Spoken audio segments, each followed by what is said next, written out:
The cold bit into my skin as I leaned against the brick wall outside Ricci's, the most exclusive Italian restaurant in the city.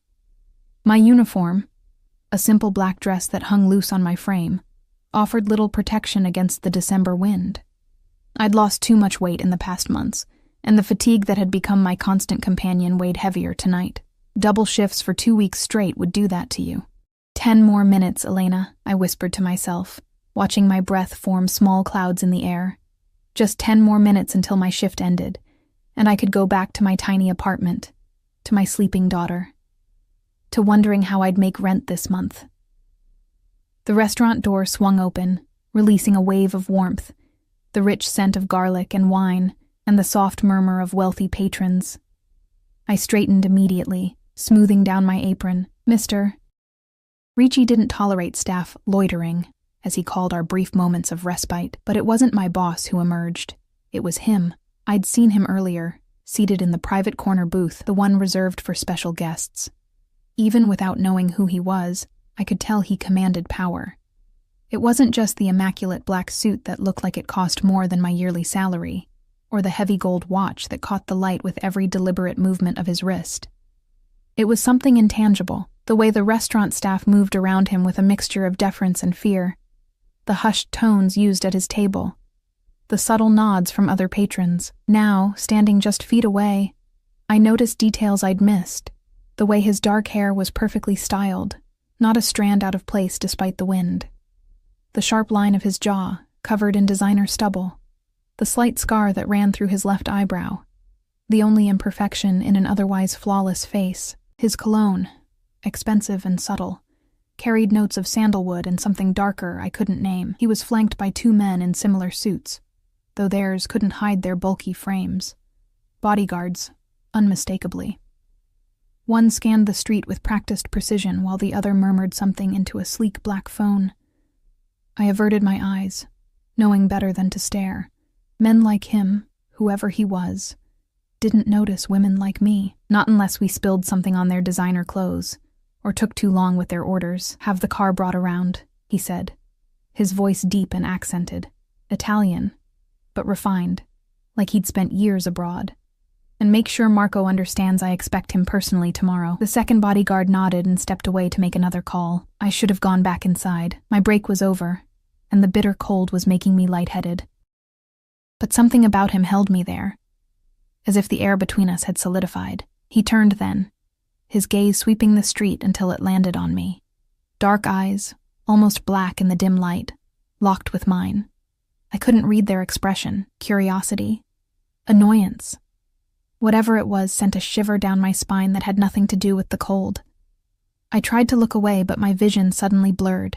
The street lamp stretched into long ribbons of light, and the ground beneath my feet seemed to tilt. I'd skipped lunch, and breakfast too, leaving what little food I had for Sophia. The dizziness had been coming and going all day, but this time it crashed over me like a wave. My knees buckled. I reached for the wall, fingers scraping against rough brick, but it was too late. I was falling, darkness creeping in from the edges of my vision. The last thing I registered was a sudden movement from his direction and a sharp command in Italian. Then nothing. I came to gradually, first aware of warmth, then of motion. My eyes fluttered open to find myself surrounded by soft leather. A car, no, a luxury SUV, with tinted windows and the soft purr of an expensive engine, and arms, strong arms cradling me against a solid chest, the scent of that sandalwood cologne now surrounding me. Panic jolted through me and I tried to sit up. Be still. That same voice, closer now, resonating through his chest and into mine. You fainted. I blinked rapidly, trying to clear my head. I was practically in his lap, one of his arms supporting my back, the other resting lightly on my knee. The bodyguard was driving, his eyes occasionally flicking to the rearview mirror. I'm sorry, I stammered, mortification heating my cheeks. Please, I need to go back. My shift is over, he finished. Your manager has been informed of your situation. The way he said it made it sound like I'd done something wrong, or perhaps like Mr. Ricci had. My daughter, I whispered, real fear replacing embarrassment. I need to get home to my daughter. Something in his expression changed then. A subtle shift I couldn't decipher. The babysitter? My neighbor, Mrs. Petrovich. She'll be expecting me. She has to leave for her night job by... I glanced at the sleek dashboard clock and gasped. 20 minutes ago. Oh God. I tried again to move, but his arm remained firmly around me, and the car showed no signs of stopping. Address? He asked simply. I hesitated. Every instinct screamed against giving this stranger, this powerful, dangerous-feeling stranger, my home address. But what choice did I have? I was already in his car, already vulnerable. Monroe Heights, Building C, Apartment 304, I said quietly. He nodded to the driver, who made a smooth turn at the next intersection. I don't understand, I said, finding my voice again. Why am I here? He studied me for a moment, his expression unreadable. You collapsed. You need medical attention. I just forgot to eat today. I'm fine, really. The last thing I needed was a hospital bill I couldn't pay. When did you last eat? The question was direct, his tone making it clear he expected an answer. Yesterday. Dinner, I admitted reluctantly. His jaw tightened almost imperceptibly. Your name? Maya. Maya Collins. Maya. The way he said it, rolling the syllables with his accent, made it sound like a different name altogether. I am Alessio Vitale. The name meant nothing to me, but he said it as if it should, as if everyone should know who Alessio Vitale was. Thank you for helping me, Mr. Vitale, but really I just need to get home to my daughter. We are taking you home, he said, and then you will eat. It wasn't a suggestion. Despite his polite tone, it was unmistakably a command. I opened my mouth to protest, but was silenced by a look. Those dark eyes held something I couldn't interpret. Concern, perhaps, but also something harder, a man accustomed to being obeyed. The car pulled up to my building, a dilapidated 5-story walk-up that looked even shabbier next to the gleaming black SUV. I felt a flush of shame, then anger at myself for feeling ashamed. This was the best home I could provide for Sophia on a waitress's salary, after her father had cleaned out our accounts and disappeared. Apartment 304, I reminded him, expecting to be released. Instead, Alessio opened his door and stepped out, effortlessly bringing me with him. Before I could protest, he was carrying me toward the entrance, the bodyguard falling into step behind us. I can walk, I insisted. I'm sure you can, he replied without slowing, but you won't. The second bodyguard appeared from nowhere, opening the building door before we reached it. How had he known which building? Had they been watching? The thought sent another chill through me. Maya! Mrs. Petrovich's voice called as we entered the dimly lit lobby. The elderly woman was coming down the stairs, her worn coat already on, worry creasing her face. She froze at the sight of us, or rather at the sight of the imposing man carrying me, flanked by 2 obvious security personnel. I'm okay, I called quickly. I just felt a little faint after work. Her eyes darted from me to Alessio and back, suspicion warring with the need to get to her night shift cleaning offices downtown. Sophia's asleep, she said cautiously. Who is... a friend? Alessio cut in smoothly, his voice somehow both gentle and brooking no argument. Thank you for watching her daughter. My driver will take you to your workplace tonight. He nodded to the bodyguard who had opened the door, who stepped forward and respectfully gestured toward the waiting SUV. Mrs. Petrovich looked startled, then calculating. The bus she usually took involved 2 transfers and took nearly an hour. That's very kind, she said slowly, still watching me with concern. It's okay, I assured her, though I wasn't at all sure it was. Thank you for staying late. After a moment's hesitation, she nodded and followed the bodyguard out. The remaining man, the driver, now took the lead, moving ahead of us up the stairs, 3 flights with no elevator, but Alessio showed no strain as he carried me, his breathing steady against my side. At my door, I fumbled in my pocket for keys, increasingly aware of the surreal nature of the situation. The driver took them from my trembling fingers and opened the door, immediately stepping inside to... What, check for threats? In my tiny apartment? Wait, I said, finding my voice again as Alessio carried me over the threshold. This is... You can't just... "Mommy?" A small voice called from the short hallway that led to our single bedroom. Sophia stood in the doorway, her stuffed rabbit clutched to her chest, dark curls tousled from sleep. At 4 years old, she was tiny for her age, all huge brown eyes and delicate features. My heart, my whole world. Alessio's arms tightened around me for a fraction of a second before he gently set me down. I swayed slightly but caught myself against the wall. "Hey, sweetheart," I said, forcing a smile. "You should be asleep." I heard voices. Her eyes widened as she took in the strangers in our apartment. "Are you sick, Mommy?" "No, baby, just tired." I moved to her, kneeling down despite my lightheadedness. "This is Mr. Vitale. He gave Mommy a ride home from work." Sophia regarded Alessio with open curiosity. Children that age hadn't yet learned to sense danger, to recognize power and the threat it could pose.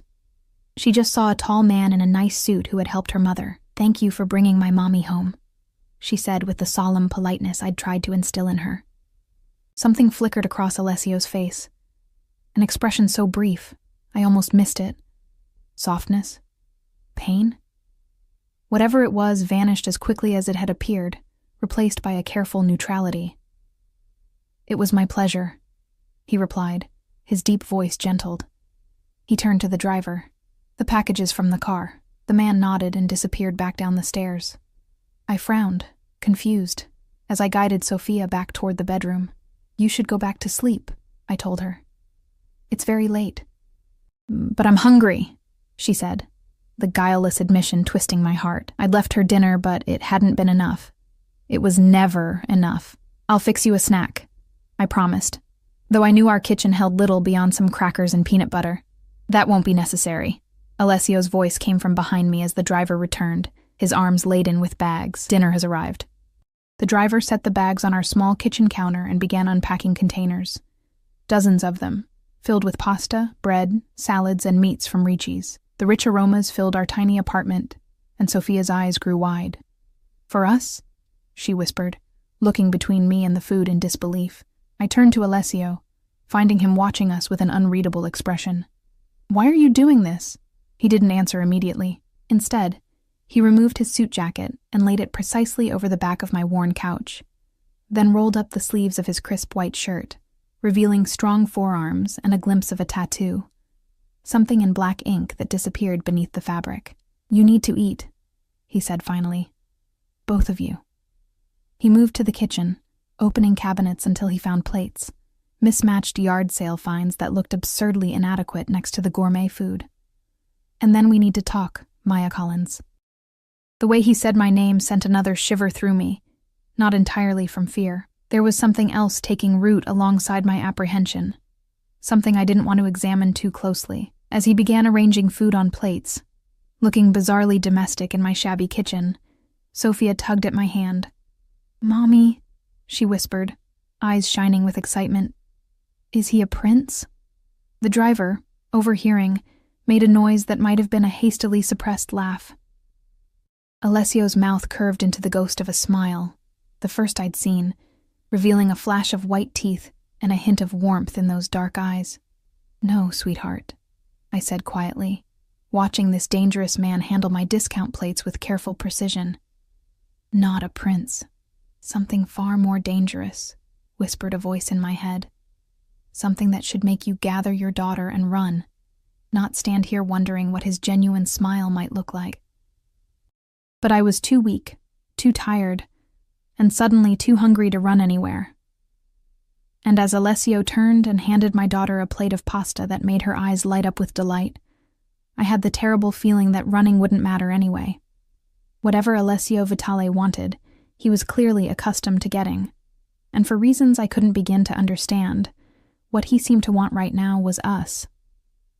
I watched Sophia devour her pasta with the single-minded focus only a hungry child could muster. Alessio had given her the smallest portions of everything: pasta with a light cream sauce, a few meatballs, bread, and salad, all carefully cut into manageable pieces.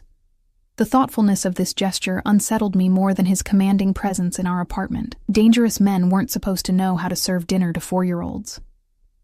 "Eat," Alessio said, pushing a plate toward me where I sat rigid at our small kitchen table. Unlike Sophia's, My plate was piled high with food, too much for my shrunken stomach. When I hesitated, his eyes narrowed slightly. "You need strength." I took a bite of garlic bread, then another. The rich, buttery taste awakened a hunger I'd been suppressing for too long. Soon, I was eating with almost as much enthusiasm as Sophia, though I tried to maintain some dignity under Alessio's watchful gaze. His driver, whose name I still didn't know, had positioned himself by the door after declining food. Occasionally he checked his phone, his face impassive. Alessio himself ate little, instead watching us with an intensity that should have killed my appetite but somehow didn't. "Why are you really here?" I finally asked, setting down my fork. Sophia had finished eating and was now fighting to keep her eyes open, her head nodding forward then jerking back up. Instead of answering, Alessio rose and approached my daughter. I tensed, but he only knelt to her eye level, his movements deliberately slow. "You should sleep now, Piccola," he said softly. "Growing children need rest after eating." Sophia regarded him solemnly, then looked to me for confirmation. I nodded, rising to take her hand. "I'll tuck you in," I said, not wanting this stranger, no matter how helpful he'd been, involved in our bedtime routine. "I want him to tell me a story," Sophia said, pointing at Alessio with the directness only children possess. My cheeks burned with embarrassment. "Sophia, Mr. Vitale is busy, and it's very late." "What kind of story would you like?" Alessio interrupted, surprising me.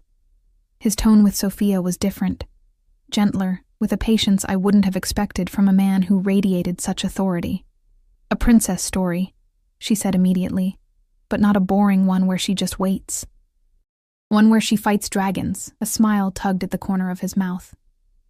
"I think I can manage that." I stood frozen as my daughter took this imposing man's hand and led him toward our bedroom. Every maternal instinct screamed to intervene, yet nothing about his behavior had suggested he meant her harm. Quite the opposite. I followed them, hovering in the doorway as Sophia climbed into her small bed, really just a mattress on the floor in the corner of the room we shared. Our bedroom held my second-hand queen bed, a single dresser with missing knobs, and a collection of cardboard boxes serving as Sophia's toy storage. The contrast between Alessio's obvious wealth and our poverty had never been starker. To his credit, he showed no reaction to our living conditions. He simply sat on the edge of my bed, his posture somehow still commanding despite the humble setting. "Once there was a princess," he began, his accented voice dropping to a storytelling cadence, "who lived in a small castle at the edge of a great forest." As he spun a tale about a clever princess who outwitted dragons through kindness rather than violence, I watched my daughter's eyes grow heavy. Within minutes, she was asleep, her small chest rising and falling peacefully. Alessio fell silent, looking at her with an expression I couldn't decipher. "You're good at that," I said softly, surprised. "I had a little sister once," he replied, rising from the bed in a fluid motion. The past tense hung in the air between us, but I knew better than to ask. I pulled Sophia's thin blanket up to her chin and followed Alessio back to the living room, closing the bedroom door partway behind us. The driver was still at his post, but Alessio dismissed him with a subtle nod. "I'll call when needed, boss," the man said, letting himself out. Alone with Alessio, the smallness of my apartment became suffocating. He took up too much space, not physically, but with his presence, his energy, his unmistakable power.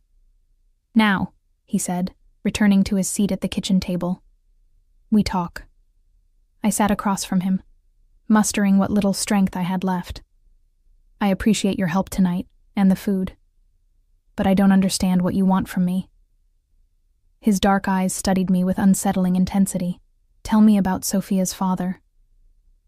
The question caught me off guard. What does he have to do with anything? Everything, perhaps. Alessio's fingers tapped once, twice on the table. His name. It wasn't a request. Despite my confusion, I answered, "Daniel Reeves." "But he's been gone for nearly 2 years. He took our savings and disappeared. He left you alone with a child and no money." His tone made it a statement, not a question, and something dangerous flickered in his eyes. "Yes." "Look, I don't see how this Daniel Reeves is not his real name," Alessio interrupted. "The man you knew as your husband is Davide Rossi, cousin to Carlo Rossi. Do these names mean anything to you? I shook my head, a knot of dread forming in my stomach. No. Daniel he said he was a financial consultant. We met when I was in college. After Sophia was born, things changed. He became secretive, started disappearing for days, then one day he was just gone. Alessio's jaw tightened. Davide Rossi is a thief. Not just of your money, which is unforgivable enough, but of something far more valuable belonging to my family. He has been hiding for almost 2 years. But recently he resurfaced. When my men tracked him, they discovered his connection to you. I don't know anything about whatever he stole, I said quickly, fear spiraling through me. I haven't heard from him since he left. I believe you.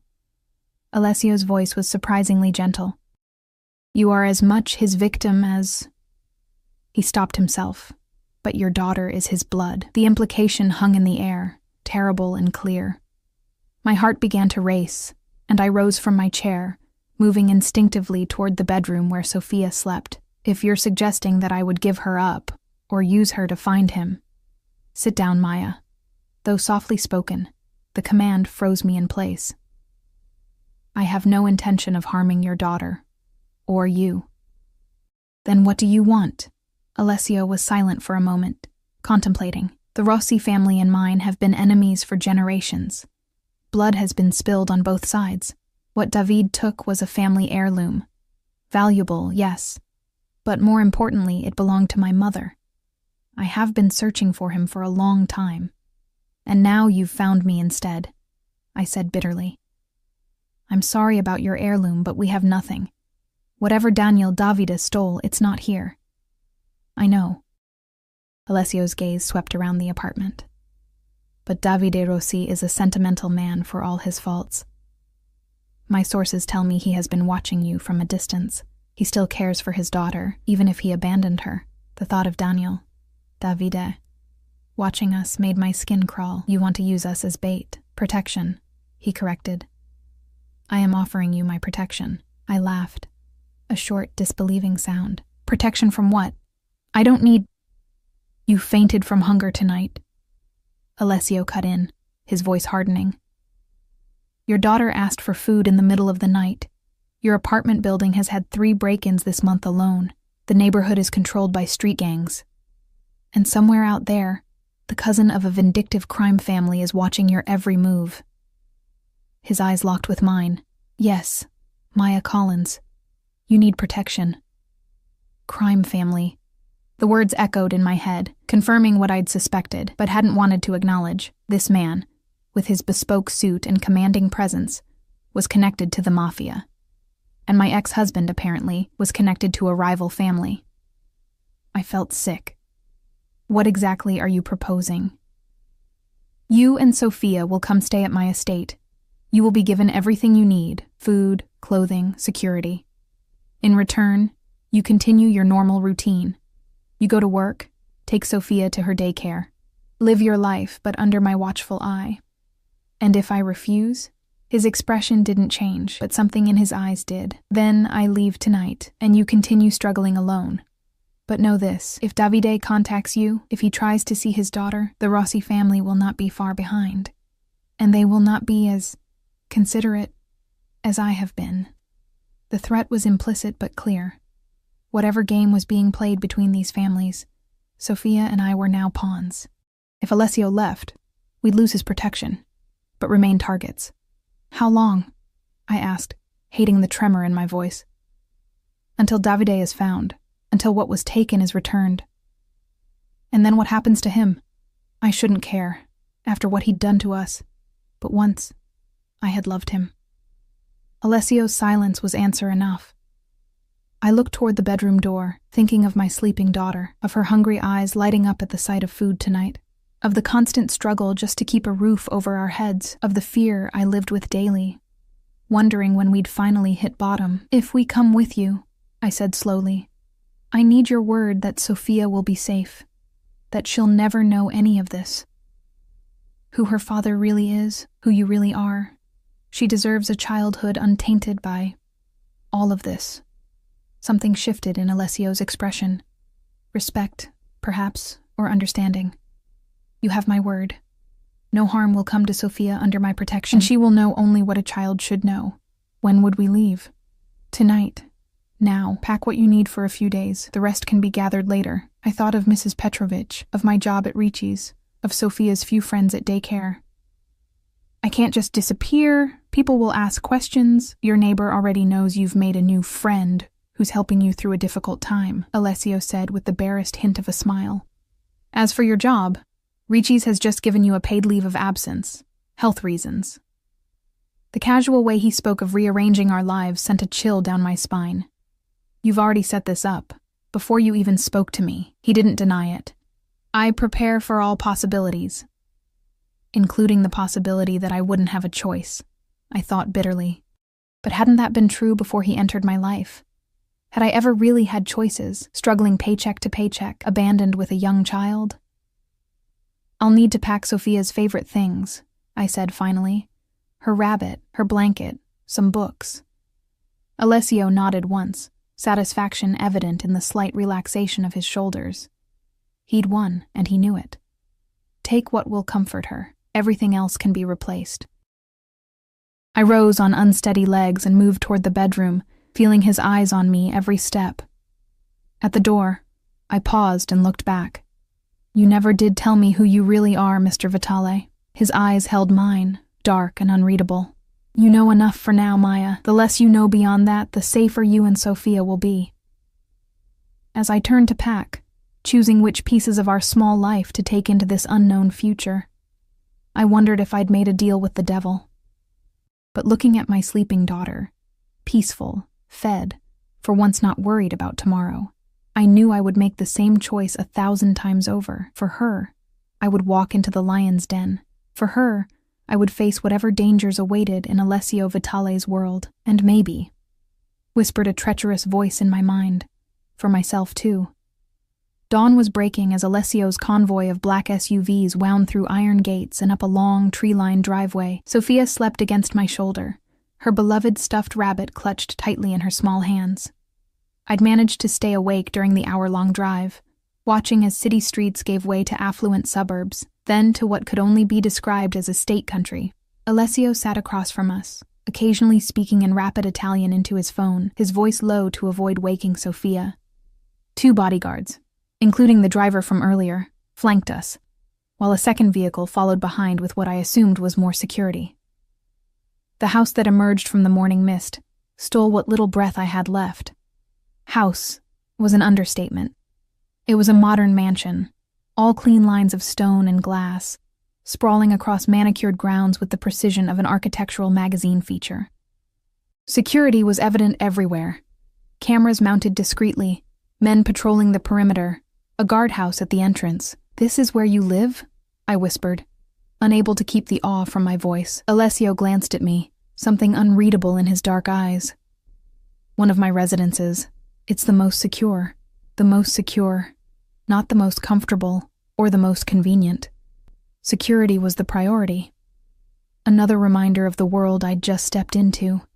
The SUV stopped at the front entrance, where a woman in a simple black dress waited. Alessio exited first, spoke briefly to one of the guards, then opened our door. I stepped out carefully, trying not to jostle Sophia. "This is Mrs. Abelli, my housekeeper," Alessio said, indicating the woman who approached with a respectful nod. Despite being probably in her 60s, she stood straight-backed and alert, her silver hair pulled into a neat bun. "Welcome, Miss Collins," she said in accented English. "The young Miss's room is prepared, as is yours." I nodded, uncertain of the proper response. "Thank you." "Mrs. Abelli will show you to your rooms," Alessio said. "Sophia should rest properly. You as well." There was no room for argument in his tone, though I hadn't planned to offer one.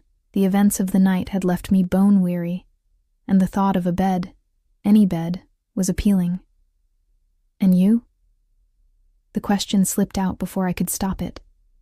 Something that might have been surprise flickered across his face. "I have business to attend to. We'll speak later, once you've rested." With that, he turned and walked away, 2 guards falling into step behind him. I watched him disappear through massive double doors, leaving me alone with Mrs. Abelli and my sleeping daughter. "This way, please," the housekeeper said, leading me into the house. The interior was as impressive as the exterior. Soaring ceilings, marble floors, art that looked museum-worthy hanging on the walls. Yet despite its grandeur, there was a warmth to the place I hadn't expected. Soft rugs, comfortable-looking furniture, vases of fresh flowers. We ascended a sweeping staircase to the second floor, then down a hallway to a set of double doors. Mrs. Abelli opened them to reveal a suite that took my breath away. "The nursery is through there," she said, indicating a door to the right. "Your room connects to it." Mr. Vitale was most specific about the arrangements. I stepped inside, taking in the elegant sitting area with plush couches, a fireplace already lit against the morning chill, and floor-to-ceiling windows overlooking immaculate gardens. Double doors led to a bedroom with the largest bed I'd ever seen, dressed in crisp white linens and a cloud-like duvet. "The nursery?" I asked, confused. Mrs. Abelli led me through another door into what could only be described as a child's paradise. A canopy bed with pink and white drapings dominated one wall, surrounded by shelves filled with toys and books. A play area with a miniature table and chairs, a dollhouse taller than Sophia herself, and a reading nook with beanbag chairs completed the fantasy. "When did he have time to arrange all this?" I whispered, genuinely stunned. "Mr. Vitale is very efficient." No, Abelli replied, with what might have been a hint of amusement. "Will you need help settling the little one?" I shook my head, still trying to process the opulence surrounding us. "No, thank you. I can manage." The housekeeper nodded. "Fresh clothes are in the dressers and closets. I took the liberty of estimating sizes. If anything doesn't fit, please let me know. Breakfast will be ready whenever you wake." With another respectful nod, she left, closing the main doors behind her. I stood in the middle of the nursery, holding my sleeping daughter, feeling wildly out of place. Gently, I laid Sophia on the bed, removed her shoes, and tucked her rabbit beside her. She stirred briefly, but didn't wake, exhausted from our midnight adventure. In my own room, I found the closet filled with designer clothing in exactly my size. Dresses, pants, blouses, even sleepwear and undergarments with tags still attached. The bathroom was equally luxurious, with a shower large enough for 4 people and a soaking tub beside a window with privacy glass. I should have been delighted, or at least grateful. Instead, a cold knot of anxiety formed in my stomach. The speed and thoroughness with which Alessio had prepared for our arrival suggested planning far beyond our midnight encounter. How long had he been watching us? What else did he know about our lives? Despite my racing thoughts, exhaustion won out. I showered quickly, pulled on silk pajamas that probably cost more than a month's rent at our apartment, and fell into the cloud-like bed. My last thought before sleep claimed me was that I might have just made the biggest mistake of my life, or saved myself and Sophia from a fate worse than anything I could imagine. I woke to Sophia's small hands patting my cheeks. "Mommy! Mommy, wake up! We're in a castle!" I blinked, momentarily disoriented by the unfamiliar surroundings. Sunlight streamed through partially opened curtains, suggesting it was well into the day. Sophia was already dressed in a pretty blue dress I'd never seen before, her curls neatly brushed. "Who helped you dress?" I asked, sitting up groggily. "The nice lady with the white hair. She said you were sleeping because you were tired, so she helped me." "Mommy, there are so many toys, and books, and she made me pancakes with strawberries on top." Sophia's eyes were wide with excitement, her earlier fear of strangers apparently forgotten in the face of such wonders. I glanced at the bedside clock, 2:17 p.m. I'd slept for nearly 8 hours. "Why didn't you wake me earlier?" I asked, alarmed that I'd been unconscious while my daughter wandered a strange house. "Mr. Alessio said not to," Sophia replied simply. "He said growing mommies need sleep too." "You've seen Mr. Alessio today?" She nodded enthusiastically. "He showed me the gardens. There's a fountain with fish and a swing. Can we go see them again? Please, Mommy?" I pushed back the covers, trying to process this information. While I'd been sleeping, my daughter had been with Alessio Vitale, a man who, for all his apparent kindness toward us, was clearly dangerous. "Let me get dressed first," I said, trying to keep my voice light. Then we'll go explore together. Sophia nodded, skipping back to her new wonderland of a room. I dressed quickly in jeans and a simple blouse from the provided wardrobe, marveling despite myself at how perfectly everything fit. After brushing my teeth and running a comb through my hair, I followed Sophia's excited chatter into her room. "Look at all the books, Mommy, and this dollhouse has tiny furniture that really works." Her joy was infectious, momentarily pushing aside my concerns. I hadn't seen her this animated in months, perhaps longer. The weight of our precarious existence had affected her more than I'd allowed myself to acknowledge. "It's wonderful, sweetheart," I said, kneeling beside her. "But remember, these things belong to Mr. Vitale. We're just visiting." Sophia's brow furrowed. "But the lady said this is my room now. And look," she ran to the bookshelf and pulled down a picture book. "This has my name in it." Sure enough, the inside cover bore a bookplate with Sophia Collins Library, printed in elegant script. A chill ran down my spine. The personalization suggested a permanence to our arrangement that I hadn't agreed to. A soft knock at the door interrupted my thoughts. Mrs. Abelli stood there with a tray. "I thought you might prefer to eat here," she said, setting the tray on a small table. It held a pot of coffee, orange juice, and an assortment of pastries and fruit. "Mr. Vitale would like to see you when you're ready. Sophia is welcome to stay with me in the kitchen. I'm making cookies this afternoon." Sophia's eyes lit up. "Can I, Mommy? Please?" I hesitated, torn between keeping her close and allowing her this simple pleasure. "That's very kind, Mrs. Abelli. Perhaps for a little while." The housekeeper smiled, a genuine expression that softened her stern features. "Take your time with breakfast. Mr. Vitale is in his study. The first floor, east wing. Antonio will show you when you're ready." After she left with an excited Sophia, I ate quickly, the rich pastries and perfect coffee doing little to settle my nerves. Outside the window, I could see part of the grounds. Immaculate gardens, a tennis court in the distance, and the fountain Sophia had mentioned. Armed guards patrolled discreetly along the perimeter. A gilded cage, but a cage nonetheless. Antonio, who turned out to be one of the bodyguards from the previous night, was waiting in the hallway when I emerged. He led me silently through the mansion's labyrinthine corridors to a set of heavy wooden doors. He knocked once, then opened the door without waiting for a response. Alessio's study was exactly what I would have expected. Leather-bound books lining the walls, a massive desk of dark wood, and floor-to-ceiling windows overlooking the grounds. Alessio himself stood with his back to the door, speaking in rapid Italian on a phone. He wore a tailored suit, dark gray today, his posture rigid with what looked like tension.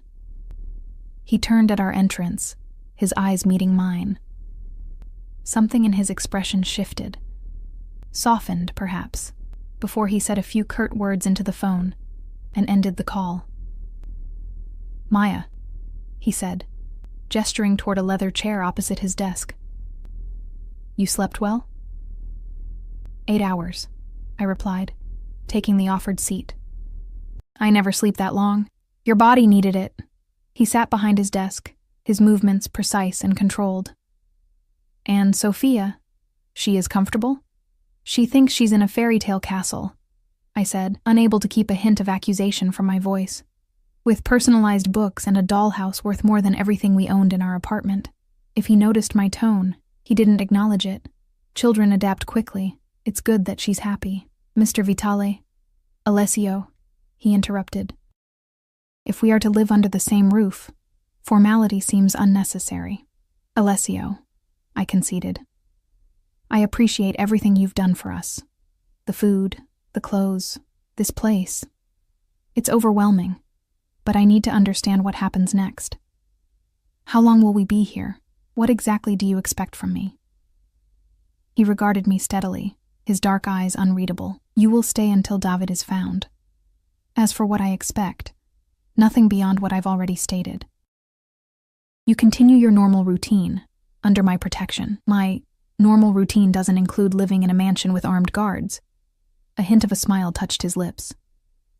"Perhaps not the guards or the mansion, but the rest can remain unchanged. You will return to work at Ricci's when your health leave ends. Sophia will attend her daycare. The only difference is that my men will drive you, and you will return here each night. And in exchange, I'm bait for my ex-husband. His expression hardened. You are under my protection. There is a difference. Is there? I challenged, finding courage I didn't know I possessed. You're using me, us, to draw him out. Yes, he acknowledged, surprising me with his candor. But I am also keeping you safe from the Rossi family, who would not hesitate to use more direct methods to locate Davide. The implication hung heavy in the air. Whatever game Alessio was playing, it was preferable to the alternative. There's something you're not telling me, I said, studying his impassive face. This isn't just about an heirloom, is it? Whatever David stole, it's more important than you're letting on. For a moment, I thought he wouldn't answer. Then he leaned forward slightly, his voice dropping. What he took belonged to my mother. A necklace passed down through generations of my family. Its monetary value is significant, yes, but its true worth lies in what it represents. And what's that? Legitimacy. Authority. His jaw tightened almost imperceptibly. My position as head of my family. There it was, the confirmation of what I'd suspected, not just connected to the Mafia, but a leader within it. The realization should have terrified me, but instead, it brought a strange clarity. The power he emanated, the deference shown by everyone around him, the security measures. It all made sense now. I see, I said quietly, and if this necklace isn't recovered? It will be, he stated with absolute certainty, one way or another. The threat in his voice sent a shiver down my spine, not for myself or Sophia, but for the man I'd once loved. Whatever his crimes, Davide had no idea what he'd unleashed by crossing Alessio Vitale. Now, Alessio said, his tone softening slightly. Do you have any other questions? A dozen raced through my mind, but one pushed forward. Why did you help Sophia get dressed this morning? Why show her the gardens yourself? Surely you have staff for that. Something flickered across his face.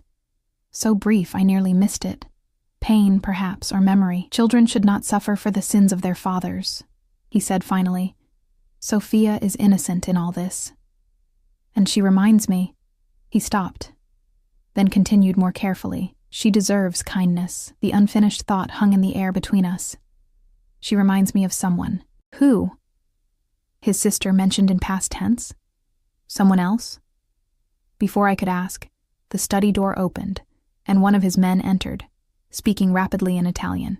Alessio's expression changed instantly, hardening into something cold and dangerous. He replied with a series of sharp commands, then turned back to me. We will continue this conversation later. Antonio will escort you back to Sophia. His tone made it clear the meeting was over. As I followed Antonio back through the mansion, I found myself wondering about the man behind the power. There were layers to Alessio Vitale that didn't align with my image of a mafia boss. His gentleness with Sophia, the flash of pain when speaking of children, the careful way he'd carried me when I was weak. Dangerous thoughts, whispered the voice of self-preservation. Remember what he is. Remember why you're here. But as I rounded a corner and heard Sophia's delighted laughter drifting from the kitchen, another thought surfaced, unbidden and unwelcome. In all the years since Sophia's birth, struggling alone, when had anyone ever offered us protection instead of exploitation? When had anyone seen our vulnerability and responded with anything but indifference or predation? Never, came the uncomfortable answer. Not until Alessio Vitale had found me fainting in the cold. Days at Alessio's estate fell into a rhythm I hadn't expected. Breakfast with Sophia in the sunlit kitchen, where Mrs. Abelli always had something special prepared. Mornings spent exploring the grounds under the watchful eyes of security. Afternoons filled with Sophia's delight at each new discovery. After a week, my health leave ended, and I returned to Ricci's, driven in a luxury SUV with tinted windows, security personnel never far away. Mr. Ricci, once demanding and critical, now treated me with uncomfortable deference. The other staff whispered behind their hands when I passed. I heard fragments, Vitale's woman, and caught herself a big fish that made my cheeks burn with equal parts embarrassment and indignation. I wasn't Alessio's woman. I was his... what? Guest? Asset? Bait? The uncertainty of my position gnawed at me, especially because I rarely saw him. He was frequently away on business, returning late at night or disappearing for days. When he was home, he often worked in his study until the early hours, though he always made time for Sophia, listening to her excited chatter about daycare or reading her bedtime stories with a patience that continuously surprised me. With me, he maintained a polite distance, asking about my day, ensuring we had everything we needed, but revealing little of himself. Sometimes I caught him watching me when he thought I wasn't looking, his dark eyes unreadable. It was during the third week, as autumn gave way to winter's first chill, that our careful dynamic shifted. I was sitting in the library after putting Sophia to bed, a glass of wine in hand, staring out at the gardens now silvered by moonlight.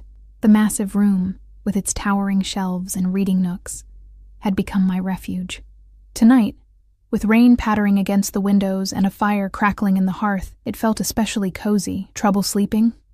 Alessio's voice came from the doorway, startling me. He stood there in what passed for casual clothing in his world, dark trousers and a black sweater that looked cashmere, the sleeves pushed up to reveal strong forearms and that tantalizing glimpse of tattoo.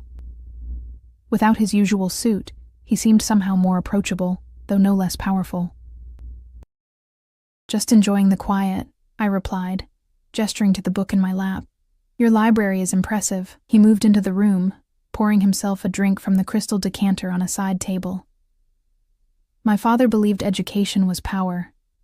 Books were the one indulgence he permitted, without question. It was the first personal detail he'd shared willingly. I seized the opportunity. "And what did your mother believe in?" A shadow crossed his face, but he answered, "Beauty, loyalty, family above all else." He took a seat in the leather chair opposite mine, the fire casting his sharp features in warm light and deep shadow. "You remind me of her sometimes." The comparison startled me. "How so?" "The way you are with Sophia, protective, as though you would burn down the world before letting harm come to her." He sipped his drink, his eyes never leaving mine. "My mother was the same." "Was?" I ventured cautiously. "She died when I was 15, cancer." His voice remained steady, but something in his eyes shifted, an old pain, never fully healed. The necklace David stole was hers. The last thing she gave me before she died. Understanding bloomed. This wasn't just about a valuable heirloom or a symbol of power. It was personal. Deeply, painfully personal. "I'm sorry," I said softly. He acknowledged this with a slight nod. "You have not asked about him." "Davide." I set down my wine glass. "Would you tell me if I did?" "Perhaps." The ghost of a smile touched his lips. "What would you like to know? Have you found him?" The question had burned within me for weeks. "Not yet. But we are close." His expression hardened. "He was seen in Montreal last week." "Canada," I murmured, thinking of the man I'd known as Daniel. His casual mentions of skiing trips north, his collection of maple syrup bottles from different provinces. Had there been clues all along? "What will happen when you find him?" Alessio studied me, as if weighing how much truth I could bear. "That depends on him. If he returns what was taken, willingly provides information about the Rossi family's operations, he might survive. If not..." He left the sentence unfinished. "And after?" I pressed. "When this is over, when you have your necklace back, what happens to Sophia and me?" The question hung between us, heavy with implications. I realized with startling clarity that I was afraid of the answer, not because I feared returning to our old life, but because part of me didn't want to leave this strange new one. "What would you like to happen, Maya?" His voice had softened, the accent wrapping around my name in a way that sent warmth spreading through my chest. "I don't know," I answered honestly. "Going back to our apartment, to struggling paycheck to paycheck. Sophia's been so happy here, she's thriving. But this isn't our world. We don't belong in a place like this." "Don't you?" He leaned forward, resting his elbows on his knees. "You've adapted remarkably well for someone who doesn't belong. The staff respects you. My associates find you intelligent and discreet. Sophia has brought life to rooms that have been silent for too long." His words stirred something dangerous within me. Hope, perhaps, or a longing I couldn't afford to acknowledge. "Your associates," I repeated, forcing myself back to reality. "You mean the other Mafia families? The people who come here for meetings behind closed doors? The reason there are armed guards patrolling the grounds?" That's your world, Alessio, not mine. And yet here you are, in the heart of it. His dark eyes held mine, challenging. Not running, not afraid. I'm terrified, I admitted, surprised by my own honesty. Every day, I wonder if I've made a terrible mistake bringing Sofia into this, if I'm no better than Daniel, David, putting her at risk because of my own choices. Alessio set his glass down and moved to kneel before my chair, bringing his face level with mine. This close, I could see flecks of amber in his dark eyes, smell the subtle cologne that had become so familiar. You are nothing like him, he said, his voice low and intense. He abandoned his child. You would die for her. Everything you have done, including coming here, has been to protect her. His nearness was intoxicating, breaking down defenses I'd built carefully over weeks. And you, I whispered. Why have you done all this? The clothes, the toys, the kindness to a child who isn't yours. It can't just be about finding Davide. Something shifted in his expression. Vulnerability, perhaps, or decision. At first, yes. You were a means to an end, but now... His hand rose, hesitating a moment before gently brushing a strand of hair from my face. The simple touch sent electricity through me. Now, I find myself looking for excuses to delay finding him, he confessed. Because when this ends, you might choose to leave, and I discover I do not want that. My heart thundered in my chest. What are you saying, Alessio? That you have become more than a means to an end, Maya Collins. You and Sofia both. His thumb traced the line of my cheek, featherlight. I am not a good man. I have done things that would horrify you. My world is dangerous, yes. But within it, I can offer you both protection, security, a life where Sofia never goes hungry again, where you never have to choose between paying rent and buying food. At what cost? I whispered, even as I found myself leaning into his touch. Loyalty, he answered simply. Trust. And perhaps in time, something more. The air between us crackled with tension, desire, fear, possibility. I knew I stood at a crossroads. The reasonable choice was to pull away, to remind both of us why I was really here, to maintain the careful distance that had protected my heart these past weeks. Instead, I closed the gap between us. His lips met mine with surprising gentleness, a question rather than a demand. When I didn't pull away, his hand slipped to the nape of my neck, drawing me closer. The kiss deepened, igniting something that had been building since that first night, a hunger that had nothing to do with food and everything to do with the man before me. When we finally broke apart, both breathing harder, Alessio rested his forehead against mine. We should stop, he murmured, though his hand still cradled my face. We should, I agreed, making no move to pull away. A sound from the doorway shattered the moment, a small gasp, followed by the patter of retreating feet. Sofia. I pulled back immediately, rising to follow her. Alessio caught my hand. Let me come with you. She might be confused. Together we found her back in bed, pretending to be asleep, her stuffed rabbit clutched tightly to her chest. I sat on the edge of her bed, stroking her curls. Sofia, sweetheart, I know you're awake. She peeked one eye open. Is Mr. Alessio your boyfriend now? She asked with the directness only children possess. I felt heat rush to my cheeks. It's complicated, sweetheart. Alessio sat on the other side of her bed. Sofia, he said gently, how would you feel if your mother and I became closer friends? She considered this with adorable seriousness. Would you still read me stories every night you want? He promised. And would we still live in the castle? For as long as you both wish to stay. Her small face brightened. Then it's okay. She yawned, the excitement of discovery fading into genuine sleepiness. I like it here.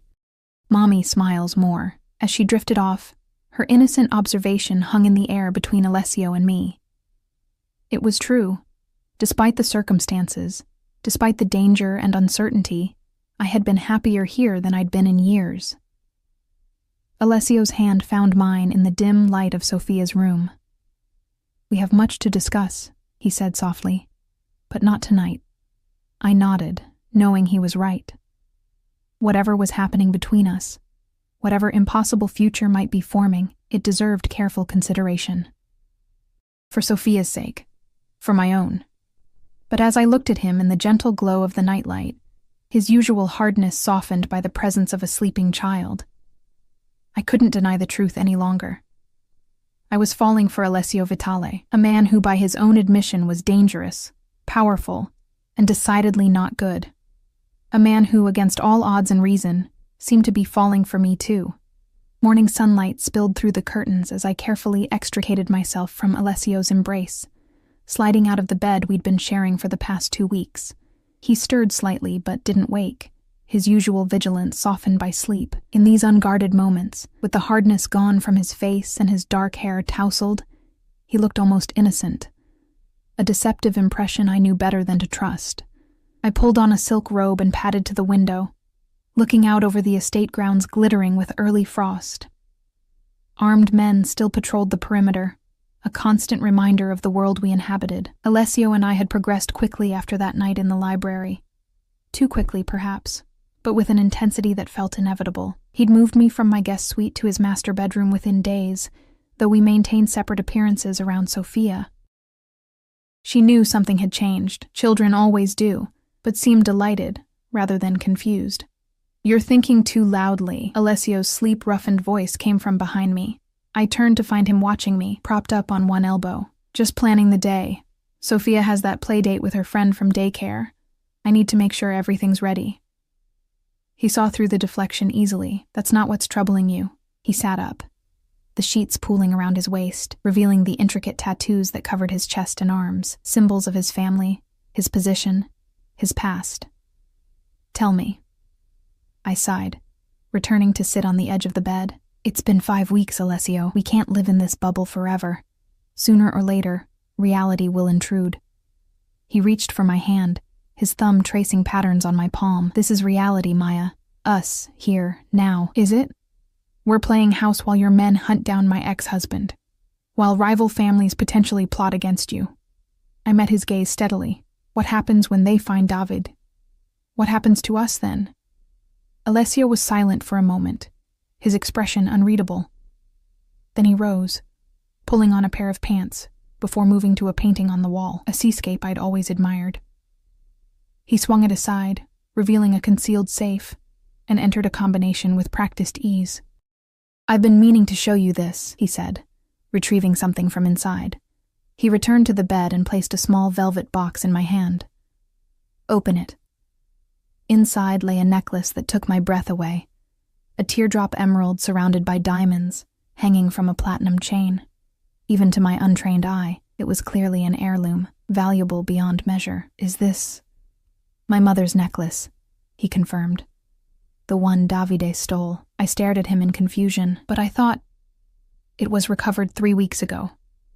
My men found Davide in Montreal, as I told you, and persuaded him to return what he'd taken." The revelation hit me like a physical blow. 3 weeks? And you didn't tell me? Alessio took the box gently from my hands and returned the necklace to the safe. I needed to be sure. Sure of what? That he wasn't lying? That the necklace was real? "Sure of you." He turned to face me, his expression more vulnerable than I'd ever seen it. "Of us. That what was growing between us wasn't merely circumstance or proximity or gratitude." Anger flared, hot and unexpected. "So you've been testing me? Waiting to see if I'd still be interested in you without the pretense of needing protection?" I stood, putting distance between us.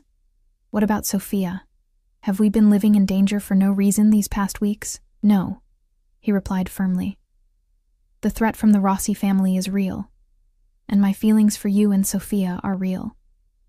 I just needed to know that if I offered you a choice, a real choice, not one made under duress, you might choose to stay." The anger drained away as quickly as it had come, replaced by a complicated mix of emotions. "And Davide? What happened to him?" Alessio's jaw tightened. "He gave us information about the Rossi operations, valuable information. In exchange, he was allowed to leave the country. He's in Europe now with a new identity." "He's alive?" I hadn't expected that. "I'm capable of mercy, Maya." A ghost of a smile touched his lips. especially when influenced by a woman who sees more good in me than I deserve. Relief washed through me, not because I still cared for Daniel Davide, but because I couldn't have lived with being the cause of his death, no matter his crimes. So now what? I asked quietly. The pretense is gone. The necklace is recovered. The original reason for us being here no longer exists. Alessio moved closer, his hands coming to rest lightly on my shoulders. Now you make a choice, a real one, with full knowledge of who I am and what my world entails. His dark eyes held mine. You and Sophia can leave today.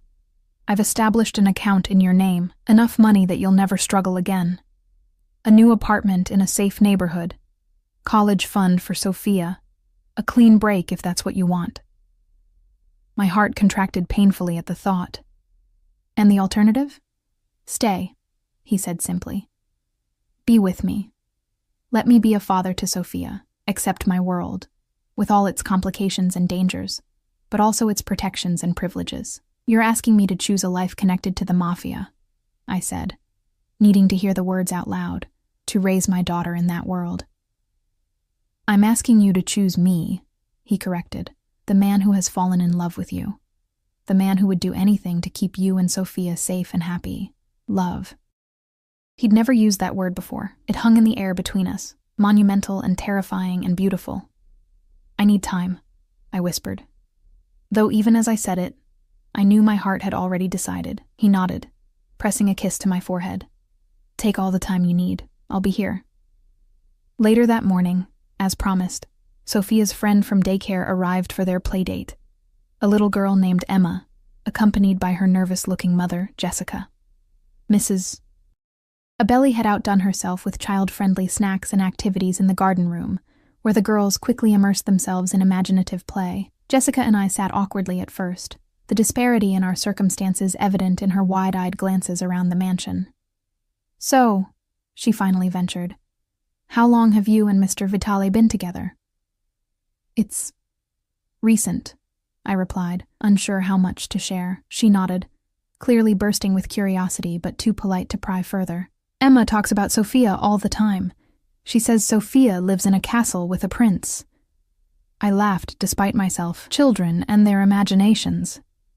It's not far off, though, is it? Jessica gestured around us. This place is incredible, and Mr. Vitale seems devoted. I followed her gaze to where Alessio stood in the doorway, observing the children with a soft expression I'd come to treasure. He'd insisted on being present today, though he maintained a respectful distance, allowing me to host without interference. He is, I admitted. Emma's father left when she was 2, Jessica confided quietly. It's been just us since then. It's not easy, as you know. I nodded, remembering all too well the struggles of single motherhood. Finding someone who loves your child as their own. That's rare, Maya. Really rare. She watched as Alessio knelt to admire a drawing Sophia proudly held up. Whatever his business is, and people talk, you know they do. He looks at her like she's his whole world, both of us. I murmured, more to myself than to Jessica. Then you're luckier than you know. After Jessica and Emma left, Sophia crashed from the excitement, falling asleep for an afternoon nap. I found Alessio in his study, papers spread before him, phone to his ear. He ended the call when I entered, his expression shifting from business to something warmer. The playdate went well? I nodded, moving to stand before his desk. Sophia's exhausted. She's napping. And you? How are you feeling after this morning's revelations? I took a deep breath. I've made my decision. He stilled, waiting. I want to stay, I said quietly. Not for the security or the comfort or any of the things you could provide. Those matter, yes, especially for Sophia. But I want to stay because when I think about leaving, about not seeing you every day, not sharing your life, it hurts. Physically hurts. Alessio rose, moving around the desk to stand before me, his eyes searching mine. You understand what this means? My world isn't like others. There will always be elements of danger, of secrecy. I know who you are, I replied. I've seen the meetings, the guards, the deference people show you. I know enough to make this choice with open eyes. And Sophia? She adores you. And more importantly, you adore her. I reached for his hand, She deserves a father who would move heaven and earth to protect her, who reads her stories and watches her grow with pride. Whether that man is a businessman or a mafia boss matters less than the love he shows her. Alessio's other hand came up to cup my cheek, his expression fierce and tender simultaneously. I will never give either of you reason to regret this decision. On my life, I swear it. I know. And I did know, with a certainty that should have frightened me but instead felt like coming home. He kissed me then, not with the passion we'd shared in private moments, but with reverence, as if sealing a vow. When we parted, he reached into his pocket and withdrew a small black box, different from the one that had held his mother's necklace. I've been carrying this for a week, he admitted, opening it to reveal a ring, an emerald surrounded by diamonds, echoing the necklace's design but distinctly its own, hoping but not daring to assume. My breath caught. Alessio. Marry me, Maya, he said simply. Be my wife. Let me be Sophia's father in name as well as heart. Let me spend the rest of my life proving that your choice today was the right one. Tears welled in my eyes as I nodded, unable to find words for a moment. Yes, I finally whispered. Yes. He slipped the ring onto my finger, then pulled me into his arms. Outside, the world continued as it always had, dangerous, complicated, uncertain. But here, in the circle of Alessio's embrace, I found something I'd stopped believing in long ago. A future bright with promise, a love powerful enough to overcome any obstacle, and a family built not from obligation, but from choice. I had fainted in front of a restaurant and woken in a mafia boss's arms, and somehow, impossibly, it had led me home.